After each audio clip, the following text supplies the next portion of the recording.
happy Friday, everybody. This is Scott Wohlers with River Place Capital. It's Friday, January the 31st, and wow, what a week we've had this past week in the stock markets. We've had everything from macro headlines with the coronavirus and that continuing to drive markets and increase volatility.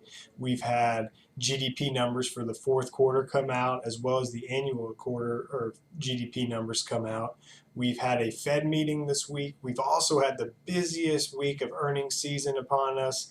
We've had consumer confidence this week. We've had PMI numbers that came out today. So much to digest with what's going on in the marketplace. We wanted to take some time to kind of break some of these things down, how they're impacting the market and what we should be on the lookout for. Now, if you've turned on the news, the major headline in the stock markets, or what's been driving the markets downward, really has been the fear of the impact of the coronavirus, and wanted to take a couple of minutes to touch on that. If you haven't heard about it, the coronavirus is a virus that's been traced back to Wuhan, China, and it has a higher mortality rate than SARS did, and it is something that has been of concern. And so out of response to that, the Chinese government has kind of quarantine different areas of the country, as well as they're shutting down production of different manufacturers. And for example, one company that we all know, Starbucks, is actually closing stores in China in effects to hopefully contain this virus. Now, these are all great measures that are being done to contain the virus. However, they do have economic impacts and could cause some economic slowdown. As we talked about at the very beginning of the year, we were looking to see some global recovery off of the bottoms, and that we thought that we had started to see some economic conditions globally start to improve.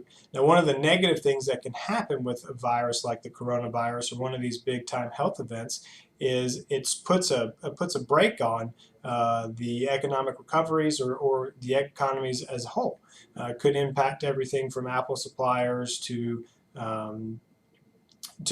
coffee retailers, to European car manufacturers. So it's something we're keeping a very, very close eye on as we're looking to see how long this virus becomes an outbreak and the impacts it has. And one of the major headlines that you've seen today is you had some major airliners suspend flights to and from China in response to the coronavirus. So it's something that we are definitely monitoring and keeping an eye on, and it has caused volatility to impact the markets, and you're seeing some sell-offs based upon fears of what the overall economic impacts are going to be.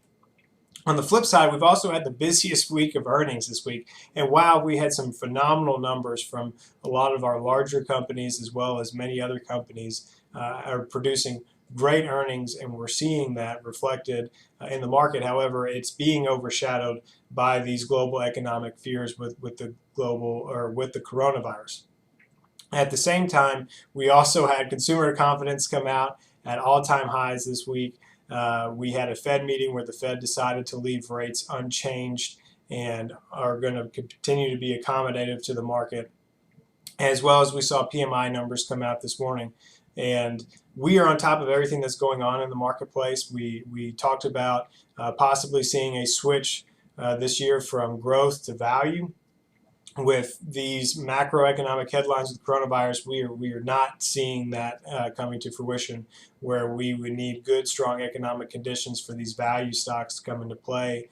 And what you're seeing is investors are pouring into those more growthy names, those companies that seem to be able to grow no matter what the economic conditions or what's going on in the economy.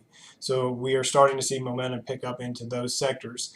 Now, that doesn't mean just because everyone else is doing it that you need to jump in ship with that. So anytime you have any questions with what's going on in the marketplace, feel free to give us a call. You can reach us at 904-346-3460, or always check us out online at www.riverplacecapital.com.